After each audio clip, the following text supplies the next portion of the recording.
Hello, team. Thanks for tuning in to the Clemson Drone Podcast. Before we start the pod, I just want to take a quick minute to let you know about our brand new comprehensive 2-course online program. This is something we just launched in February and are super pumped about. It starts off with our 8-week UAS vocation course. In this class, you'll earn your Part 107 license, learn to fly with our simulator, create maps and models using Drone Deploy, and become a Level 1 thermographer. After that, we're excited to announce our brand new course called UAS Mission Administration. This class is designed for current pilots and UAS program leaders.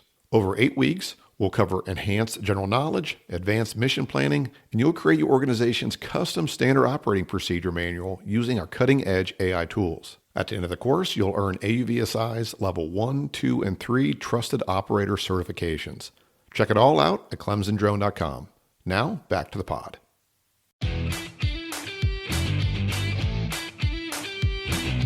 Welcome to the Clemson Drone Podcast. I'm your host, Joe Burgett from Clemson University.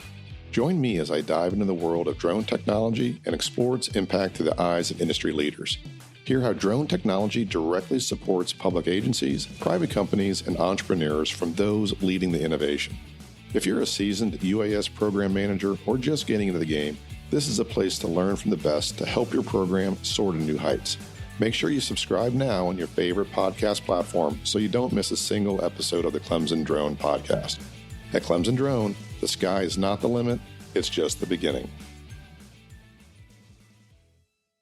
Hello, everyone. Welcome back to another episode of the Clemson Drone Podcast. My name is Joe Burgett from Clemson University. As many of you know, last December, Congress passed the Defense Reauthorization Act, which kind of included a time bomb in terms of consumers being able to purchase Chinese-made drones. This decision has left a lot of companies and government agencies wondering what they're going to do if DJI and Altel are no longer options available to them. Now, I want to be clear, as of the recording of this podcast, nothing is finalized. There's a lot of ambiguity in the way that act was written, and I'm certain it's going to be challenged in court. With that said, I think it's very prudent to start thinking about what comes next if Chinese drones aren't available. To help us navigate this and what the future might look like, I wanted to bring in a true expert in UAS hardware. It's my pleasure to welcome JT VonLunen, president and co-founder of Rocky Mountain Unmanned Solutions. They have been a leader in the drone reseller space for over a decade, offering not just a broad catalog of platforms and payloads, but also deep technical expertise. So with that, JT, thanks so much for being on the show. Hey, Joe, thanks for having me. I appreciate it. Okay. I think it's very timely to help you and your audience work through this. Yeah, no, I appreciate that. And again, your reputation in this industry is just renowned, and it's a real honor to have you here, and I'm really looking forward to this conversation. Before we get there, though, and we are going to talk, really this conversation is going to be kind of two parts. Part one is going to be talking about specifications, and then part two is solutions that are available right now and what we're going to do. But before we get there, it's always kind of nice to know who's on the other end of the Cat 5 cable. So JT, can you kind of start off by just telling us a little bit about who you are and how you got into the drone space? Yeah. It's actually really interesting. So let's see who I am. Well, it's kind of funny because the last 12 years have really defined more about, what I've been working on, my kind of life goals. But I kind of stumbled into the drone industry by accident. I was working for a hobby distribution company here in Salt Lake City, Utah, called HRP Distributing. Okay. And we sold remote control airplanes and cars and boats and that kind of thing. And we had very good connections into the same groups that were manufacturing drones, basically. And I'm going to use drones in the sense of, multi-rotor, potentially some of the VTOL stuff. Right. Generally, anything that's really used for non-military, but a step above something you'd buy at Best Buy or Costco. Right. But really, drones that can be used for, commercial purposes. Yep. So very quickly, we saw the opportunity and we created Rocky Mountain Unmanned Systems, which we call RMUS for short. Because answering the phone with Rocky Mountain Unmanned Systems is very difficult. Right, no, I get it. Let alone trying to use the, say, email me at the Right. RockyMountainUnmannedSystems.com, right? So anyway, we very quickly started, building our own drones and also using other solutions that were out there, other systems, right? And what we found very quickly was we needed to match what the customer's mission-specific needs are with a solution, right? And, even though we're talking about drones right now, it's not just the drone. There's also, support, training, the software that goes with this, potential mission planning in critical areas with regulatory type issues. So there's a whole breadth of, what goes into, making sure you have the right solution. And, in the last, 10 or 11 years of doing this, we've helped, hundreds of customers, or maybe thousands really throughout, the world doing this.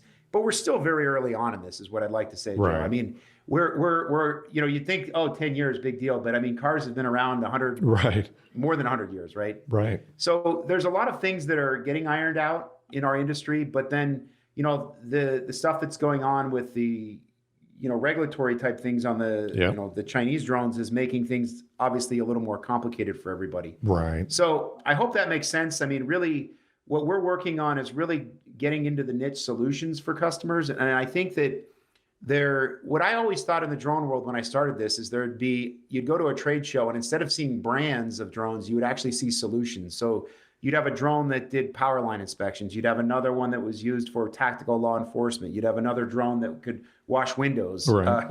Another one that just went out and looked for, nuclear radiation, contamination or something like that, right? And I think ultimately that's where things are headed, especially with this legislation that's working. But what's happened with the drones that are available right now through DJI and Altel is they've really, what I was talking about on the solution, they've made that end-to-end solution very easy for everybody, right? If you want to go do some mapping, photogrammetry, volumetrics, it's just a few clicks of a button and you can almost, make it work. Now, I'm not making it sound like it's that easy, but what I see happening is what you need for the adoption of something is a repetitive task that almost anyone can be trained to do. Right. Now, maybe the first few times it's not that easy, but once you do it, it gets more and more repetitive. So our most successful customers are basically, let's say you had 20 different things you can do with one drone. Technically, they're probably only doing 2 things with it over and over and over daily to get that data. So, and I think that's why DJI and Altel have been successful is that they, they've got the volume to keep the prices down, and they've kind of focused on the things that, you said there's 20 things that you could do, but there's 2 things that most people do, and they built aircraft. And again, I'm painting with a pretty broad brush, but they built aircraft that do a lot, do the 80-20 rule. They do 80% of it. They may not do all of those specialty tasks that you just mentioned, but that's not where a lot of the work is yet, especially it being such a new industry, as you said. Part 107 was, like you said, it's less than 10 years, 8 years or so. 2016, I think it was released, so we're less than a decade. So it's a very, very new industry. But so where I want to kind of go next is okay. So we've got this legislation out, and everyone's got their crystal balls about what's going to happen with foreign-made drones and point of origin drones, that sort of thing. But let's just say, for the sake of argument, that DJI, Altel, they're off the table. All right, so those solutions aren't there. And I'm a government agency, I'm a university, I'm a private company, I'm a whatever, and I need a new drone. All right, and I'm a whole bunch of companies I haven't heard of. I'm looking for something to fit my need. We'll say it's mapping, just for something for the sake of argument. We can kind of explore other use cases too. I look at their spec sheet, and there's a whole bunch of things on there. There's a whole bunch of letters. There's a whole bunch of numbers. There's things that that I guess are in English, but but barely, right? So you as an expert, if I was your customer and I'm looking at a spec sheet for ABC Burgett, company drones, where's my eye go to? What are the sensors I'm looking at? What are the numbers I should be looking at for a DJI equivalent, if that makes sense? Wow. Okay. So this is a little bit of a loaded question, Joe, and I probably can answer this over the next 10 minutes here. So I'm going to break it down into a few different segments. Okay. Got it. Finding something that's on par with DJI and Altel right now is very, very difficult. You're going to probably pay a premium and not have a perfect product. Okay. So with that said, what you want to do is really hone in on what solution you're looking for and really solve that problem with the drone instead of going to find a cheap drone to do something. Okay. Right? So let me just address the question of the specifications on a sheet, right? Okay, so we work with a lot of manufacturers. We actually are working on manufacturing our own equipment right now. And a lot of these specifications that you're putting on the drones are estimates, right? Similar to miles per gallon of flight times and range of the drone. There's a whole myriad of things that can happen with radio systems in environments in urban areas and that kind of thing. So they're all just estimates, right? And so to take 2 sheets of paper and to compare a drone, especially given what the prices are right now of a drone, it's not really going to give it justice. I think what really helped early on with the, pushing the equipment down, I actually called a lot of the DJI drones early on, the Phantoms and the Mavics, they were gateway drones, right? Yeah. If you wanted to go do something that was a little more advanced, you can buy a drone for a few $1,000s and you go try it out and you get results almost instantly of something. Right. And so trying to stick to this question, but I go all over the place. Well, I mean, I do want to talk about specific solutions. So just talking about sensors and what are the bare minimum that you're looking for, that'll set the table for, I think, where you want to go with it. Sure. Yeah. So going back to, looking at the spec sheets, right? You can start to look at a couple of these things, but what I'm really getting at is this is very important. What DJI and Altel have done is, based on the price, they took the risk off the table for you as a user. Yeah. There's going to be more risk in you buying a drone right now. You're not quite sure. There are a handful of really good drone companies out there, but what you need to realize is what they're putting out there may be what they estimate, but not everybody knows exactly how someone's going to be using a drone, right? What I'm saying on the very high level is there's going to be a little more risk. You're going to have to look into this a little bit more. There are user groups out there that are going to be involved in mapping and different types of survey work, and all kinds of law enforcement groups that are doing the kind of the preliminary work to look for alternate solutions. But it's going to be probably a handful of different manufacturers versus one like DJI that's going to be your solution, right? So you're going to probably have also different types of software and things that you're going to have to learn. Not that these are very difficult, but a lot of users like the idea that they can all use DJI software because they're fairly similar amongst them, right? So the basic specifications, I would say almost every customer we have what I call the eye in the sky drone, right? A drone with basic specifications on an RGB sensor, likely 20 megapixel camera, maybe 1080, recording on the video. And they're just going to do something so they don't have to get on a ladder or put people in harm's way. Right. The really difficult thing right now is the market for those drones that used to be probably a Mavic for a few $1,000s is pushing into the $10,000 to $15,000. And I can go on for another podcast of how difficult it is to make these drones cost effective based on a lot of different factors, but I'm not going to get into that right now. Right. So like I said, you're for the basic specifications, you're going to need to find something that works, and probably to get the cost down to where you need it to be, pick 3 or 4 things you want to do with that drone to solve the problem, right? So for instance, if you wanted to get a drone that had a 20 megapixel camera on it, a decent, maybe 30, 40 minutes of flight time, you're probably going to be looking in the neighborhood of around $15,000 to $20,000 for something that's non-DJI. So you're going to want to think about this, that can I add a LIDAR unit on there if I want to do LIDAR work with this? Can it do does it have the software on it to do the photogrammetry, or basically mission planning, and then run that through some sort of software for processing? Right. Can I also do something that maybe some basic inspection work for our organization? Can we do surveillance, something like that?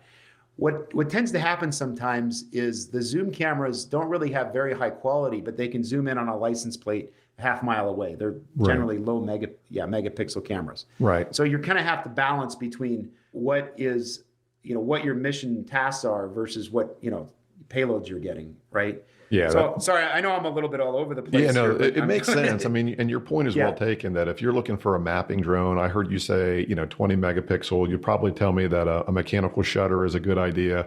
And flight time, obviously that's important. And we've been talking about multi-rotors, and if we're doing big areas, fixed wings have their place as well. But then if you got so mapping is one thing. And then tell me if there's, if there's something else I should have mentioned about what a good mapping drone is, maybe a sensor size or something like that. But then you also mentioned inspections. And again, for an inspection drone, maybe the sensor size isn't as big, the number of megapixels maybe not as big, but the ability to adjust that focal length, either mechanically or with different, sensors, that sounds different. So, or that, that has specifications. So I guess maybe from those 2 use cases, mapping, like the bare bones, like what does someone need for mapping? If they're going to, take the risk and buy a non-DJI, what should their eye be looking for a mapping drone? And then maybe what are some of those key things that they should be looking for what I'm going to call an inspection drone? Yeah, that's a good point. Okay, so on the mapping side of things, generally you're going to want something that has a longer flight time, right? This is also important to have some portability with the drone. A lot of times, obviously, if you're mapping, you're probably going to be traveling and moving to different areas. So you need something that has a little bit of portability. Yeah. Generally speaking, the 20 megapixel camera is kind of the base, but there's a lot of adoption now of the Sony LR ILX camera that's getting you around 61 megapixels. The other piece is potentially using, PPK or RTK and having that available, right? So, just to make this, brief, you need something that's going to give you good data to be able to crunch all those together. And then you also need something that's going to give you a ground control point to then locate that exactly where you need to be on Earth. So, there's a lot of most drones can do a very good job getting you the rendering of where you need to get that mapping model. The hard part is actually using the ground control points that you should put in the model to be able to get that trued back into the, for survey grade type work, right? Another thing here is when you settle, there's a lot of specifications we just talked about that you need, but working with the drone manufacturer you settle on to help them figure out your solution is very important, right? So a lot of these companies are very familiar with mapping right now, but let's say, you're used to doing a certain overlap in the programming, or when the drone kind of turns a position to come back another way as it turns, you want that camera to do a certain function, but that's not built into their software yet, right? That's where it's very important to give the feedback to the drone manufacturer to do it better, because, there's, like I talked about, there's a lot of different factors that go into this. There's the mission planning software, there's the actual sensor itself, there's what I call the positioning, whether it's GPS or certain types of RTK. You also have the duration that it can fly, and then basically the software you're going to use to then process for the mapping, right? Now there's been a lot of default to Pix4D, which a lot of people use. I know that there's a handful of others out there. So I guess the best thing to do is when you do meet these specifications, also test, try, and keep refining what you're doing, right? I think that, like we talked about, DJI and Altel have made this very seamless. And the only way we're going to make this seamless for end users is for the end users to provide that feedback to the drone manufacturers. Yeah. So, and we were kind of talking a little bit about this before the show, but, 10 years or however many years ago, this was a business where practitioners were building their own drones to meet their specific needs. Then economies of scale kicked in, DJI came in, Altel came in, and they provided a solution in the box where you didn't have to do that. And you could rely on the comfort that they have sold so many of them that this was just a known quantity. If that goes off the table, it kind of sounds like, and correct me if I'm wrong, if we're kind of going backwards a little bit into more of the niche cottage industry, if you want to call it that way, where you have a more individual relationship with the manufacturer, and it's more, you lose the benefit of the cost of scale with that, but you have a more direct relationship with the people that are producing the drones, and you need to provide them more individual feedback on what your needs are so that you can have a custom drone built for you. Is there some truth in that? Yeah. I think that there's varying levels of this, right? For when you get into some of the survey grade work, where you want very, very high levels of accuracy and detail, yes, I think you're going to that route. If you just wanted to do some basic modeling and mapping where you really aren't looking for, almost, centimeter level accuracy, there are a handful of drones out there right now that, that come out of the box ready to go, like the FLIR Cirrus or the Skydio X10. They're pretty good at what they do for those type of jobs. And they'd be the ones that I would recommend first to be able to go out and do kind of the basic, like maybe a crime scene mapping or basic inspections. What I'm talking about more is on the very high level industrial type things where basically an M30T or an M350 would have been on the DJI equipment. I'm not really talking about the smaller Mavic type drones. Well, so that's a really good point, and that's probably a good segue into like the next question I have about kind of like what are real solutions. And I think when I had originally, talked to you about this, I was going to frame this question in the various different groups, like the Mavic group, maybe the DJI Mini group, the smaller than that, then maybe the mapping group, the Mavic Phantom, that sort, then the M30, and then the M350, kind of as like four different groups. But maybe, maybe we can change that up a little bit, and then I'll pitch out a use case to you. Like, here's a task I want to do. And then maybe you throw back to me, here's one or two or three options that are out there for that. Does that sound like a fair way to attack it? Yeah. Okay, so let's talk. All right, so let's just start off this way. Generic drone that's looking for eye in the sky, as you said, a contractor, a real estate agent, something like that, that's just looking for pictures to send back to an owner about here's what the project or this is what the house looks like. What's an alternative? Mm-hmm. The best drone that we've seen right now is the FLIR Cyrus. Okay. So the price is around, and I'll throw some price. These are estimates. Yeah, of course. But just, you got to understand this. It's around $10,000. Okay. But I think this is the hardest hit portion of the market, honestly, Joe, is this low end range where a lot of people, the gateway drone, right? Yeah. Where, and a lot of times, even people that are using bigger, more enterprise level equipment will go scout an area with a small drone, right? Because they're very portable. They give you a good overview of the area. And but frankly, that's, of the industry, there's a lot of, the DJI kind of divides their products into what they call consumer and enterprise, right? And enterprise, usually you'll hear the word enterprise with the drone, the Matrices, the Mavics, those series are on the enterprise side. Mm-hmm. But you also have the Mavic Minis and the Avatas that are really also used for enterprise purposes, but they consider those consumers. So what I'm saying is the DJI consumer level drone and Autel consumer level drone, which are probably used by nearly every person and that's going to listen to this, are going to be the ones that are going to hurt the most because there really isn't equivalent for those right now. Right. Okay. We can't really find drones under $10,000 here that are made in the United States. Okay. So anyway, that I know this is a roundabout way of saying this, but I wish I had some solutions. I've been looking and we're trying and we're working on some things. But like I said, it all involves economies of scale to really get things moving to keep pushing those prices down. Right, and that's the key takeaway is mm-hmm. There may not be an easy answer out there, and that's just something the industry is going to need to adopt to. Well, let's kind of then move to the next use case then. So getting away from that end, a little bit more up on the enterprise level. Let's just say tasks that are traditionally done with like an M30. Maybe an inspection, looking at, again, I'm going to throw out multiple different use cases here, which again, I know have their own nuances, but inspection of power lines, inspections of bridges from away, maybe not flying underneath, but kind of like the drones that require a zoom, maybe law enforcement that are doing overwatch mm-hmm. and surveillance. What are some good alternatives for those? Okay, and Joe, this is really where the sweet spot is, I think, right now in what we've been developing here over the last 3 or 4 years in the United States. Okay. You have the FreeFly Astro, mm-hmm. which is a pretty good. They have an NDA compliant version of that.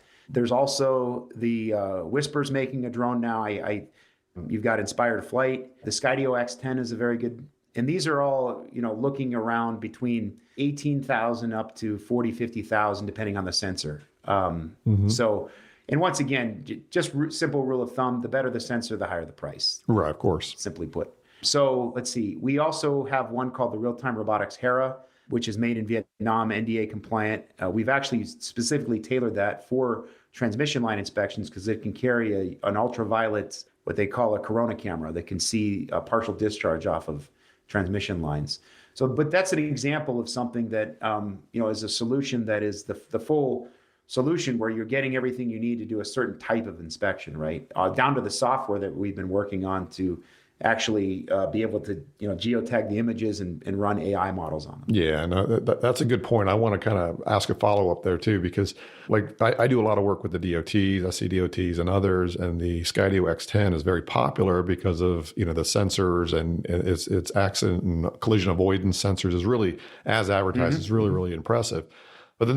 But the zoom capability, that's not where its strength is at. So if someone is looking to do an inspection from afar, what is a good alternative that, I guess really in my mind, I'm thinking like law enforcement and surveillance that can be distance away. Just to give you an idea what you might be looking for, there's the Sony 9500 or 9520 block camera.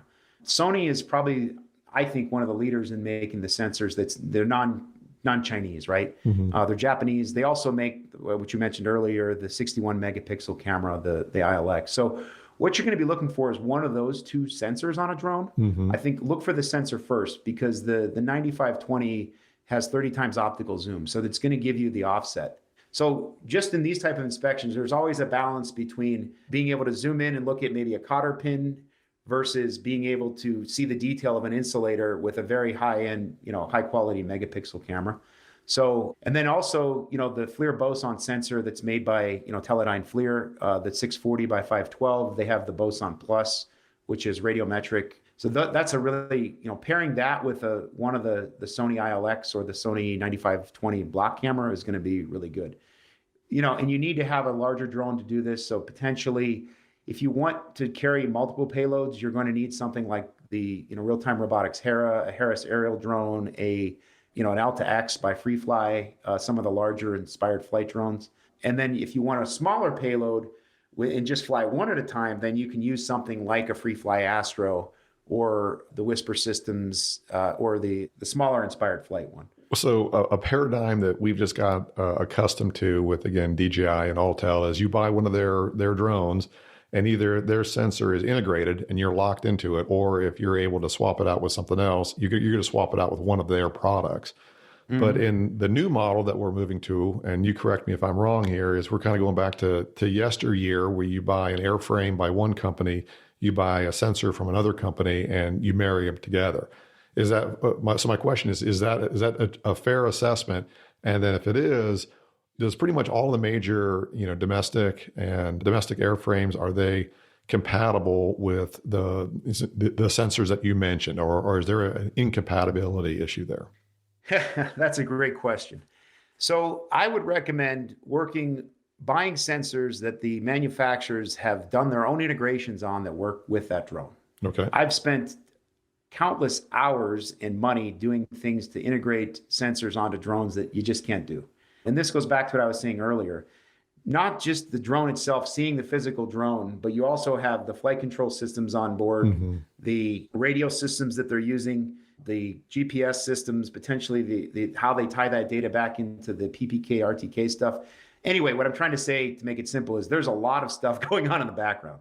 It's very helpful to find drones that have been integrating the payloads with them, right? So going back to, what I said earlier, the Parrot, ANAFI USA, and they're working on another one right now. Those are the ones that are very similar to the Mavics and the M30Ts, right? That are very, very integrated. You're either likely you're going to get an integrated payload with the drone, and that's going to be all you're going to use that for, right? Mm-hmm. As you start to move into something where you may want to, interchange the payloads, you really need to find a manufacturer that's done the integrations themselves internally. Every time we've tried to do third-party integrations, even with DJI sometimes, they become difficult. Right? Got it. And that's probably the largest gripe from DJI is that the payload integration with some M350s that's third-party, if DJI updates the firmware or something, then that payload won't work, right? Right. It's frustrating. So as much as this is hard, I think that there's going to be opportunities for payload developers to work very closely with manufacturers to really get that solution that the customers need, as well as we're also seeing a lot more interest in, AI processing, whether it's on the edge or on mm-hmm. post-processing. So those are something to look forward to in having that full solution of the drone, if you can run your AI models on the drone itself. Okay. Well, so it's a couple more points I want to make, but before I move, past that question, are there any other manufacturers or drone models that are out there that fit a niche or that provide some kind of good that I haven't asked about, or that you guys are selling a lot internally, and that our audience should be aware of? Sure. Well, one of the things we haven't talked about is really the indoor use of the drones, right? And so, there's a company called Flyability that makes an indoor inspection drone. Okay. We're working with another one called Terra Drone that has what they call the Terra Cross for indoor. Now, these have LIDAR units on them for stability, but also create a 3D model while they're flying. They're not really, really super high-end LIDAR that you'd use outside for, different types of modeling and mapping. But these are basically generating a point cloud so you can actually see where the position of the drone was. Because a lot of these indoor inspections are stuff that looks very, very similar. So you kind of need to, like if you're inside a tank, you don't know exactly where you are. So that's what's important about having the position of the drone. Now there's some VTOLs out there that are Sensifly makes, and they've been making this, probably one of the oldest drones out there is the EB, right? And there's Right. another company called Delta Quad from the Netherlands, and they're making more, longer range VTOL for, oh boy, you could use them for mapping. You can also use them for surveillance. They're able to loiter and then focus in on an area. So that's another one. The market's kind of stayed away from the VTOLs because they can get so much done with the DJI equipment. Right. But now that you're looking at more expensive equipment, the VTOLs really, the tactical EBs are, I want to say between $30,000 to $40,000, which, it's not bad when you start to think about what you're looking at in the quadcopters. Right. And you're going to get longer duration flight time. So. Right. Well, that's awesome, and I appreciate that those insights. If there's one key takeaway that I've got from this conversations and other conversations I've had is, in this new world that we're getting into, and you even touched on it in our conversation here, is it's just getting more complicated. I think you used the word risk to describe, when a consumer or a person is purchasing a drone, the risk is higher now, because before it was just there. There was a solution in a box, and that may be going away. So what the takeaway that I'm getting, and I know that you're going to agree with me here, is that the value in having a relationship with a supplier that will pick up the phone and talk to you and answer questions, and the value of customer service has always been important, but now it's that next level. Would you agree that is even more so the case now than it was 6 months ago? Oh yeah, and really, I am throwing a lot at you, and hopefully you see my expertise in what I've been working on. Believe me, I'm trying to make this simpler for everybody. Right, it's hard.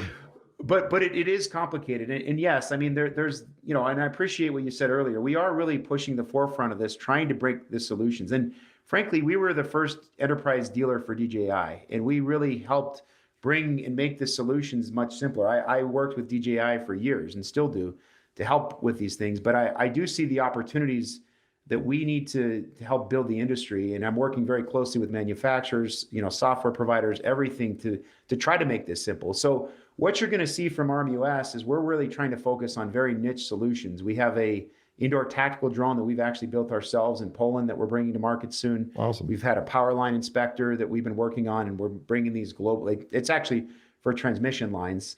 We also have the tactical solution, basically the indoor inspection drone from Terra Drone, and then, some mapping solutions with the Hera from Vietnam. So we still have, we still offer the Skydio drones and solutions and the FLIR drones. We're not getting away from that, but right. We're really trying to focus in on areas that we can help our customers. And I guess what I'm trying to say, Joe, is I'm trying to balance the main inline products that are going to be more the commoditized things with also niche solutions that are going to require a lot more training, support, and expertise. So yeah.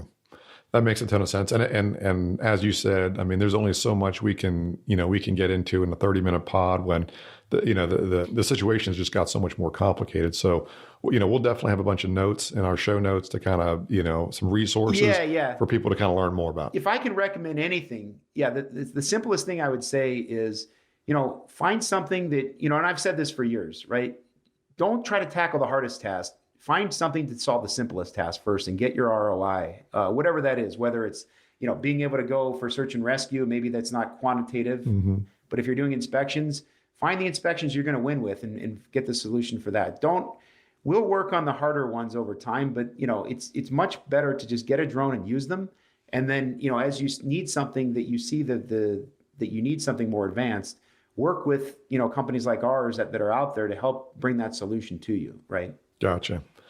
Well, I'm gonna close with one final question here, and this one is speculative, right? So don't worry about rewinding the clock here to see what your predictions are going to be. And I could ask you a number of different things about where things are going to go with the tariffs that we're going through right now. I won't ask you about that because nobody knows. Difficulty getting Chinese drones in through customs. I'm not going to ask about that because who knows about that, but.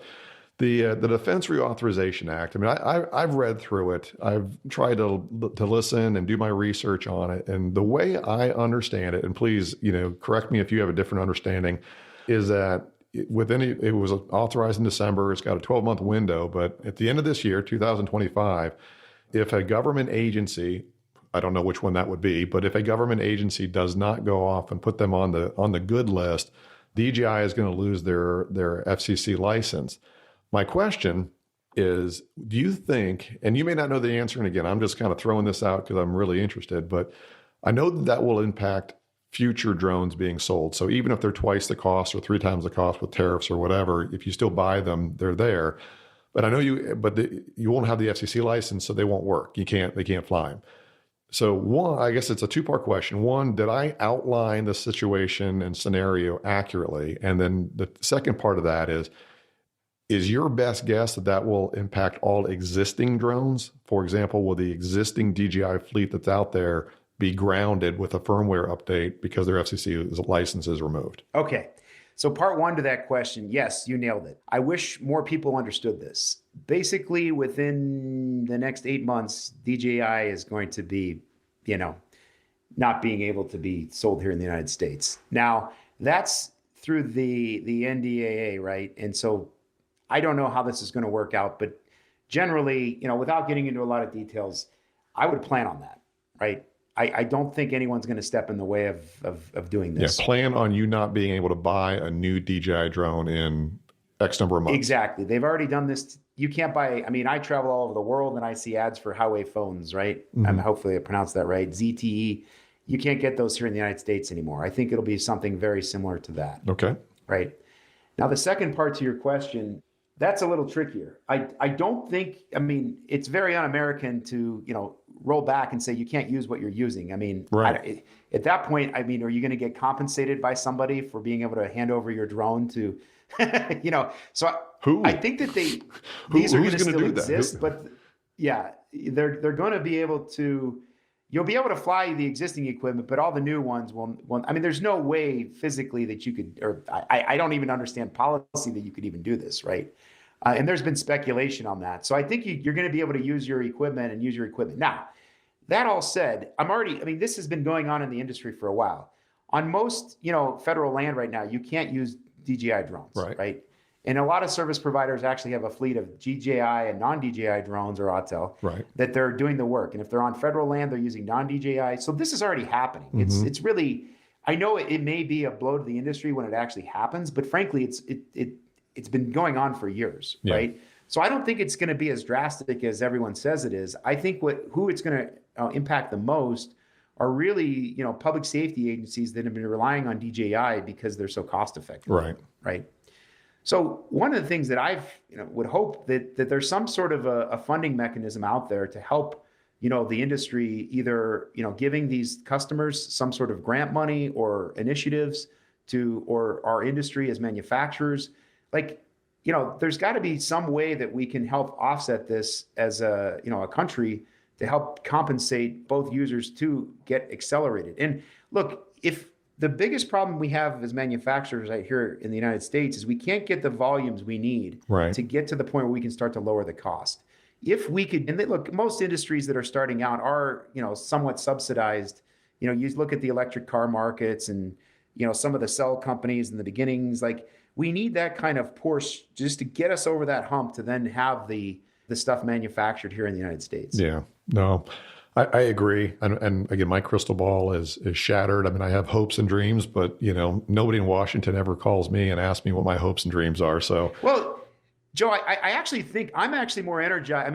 For the last few years, it's been rough to kind of figure this out. I wish that there was a decision made one way or the other, because it's very exciting for us to see what's going on and all the I call it back to the future. It reminds me when we started the business 11 years ago, that there's so many things going on now that we have to redesign and develop, and it's exciting, right? And it's getting a lot more interest where, frankly, the industry got a little complacent with what the equipment they were using. They just would get the equipment, it would go do its thing, but it wouldn't really get to that last mile, right? For search and rescue, what we should be doing is, putting AI onto drones, being able to, do object detection very quickly, have more remote, broadcast systems that are pushing these feeds, to, variety of different command centers.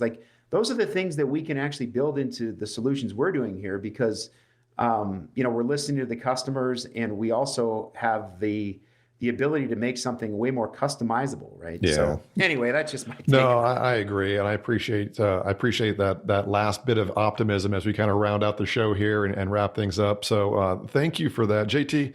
Thank you so much for carving out some time to chat with us. You've got tons and tons of insight in this space, and I really appreciate you sharing that insights with us. Yeah, no problem, Joe. I'd love to help. This has just been really. It's fun to stay at the forefront of the industry, and I just look for more and more people to help join us. And thank everybody for the support that we've had over the years.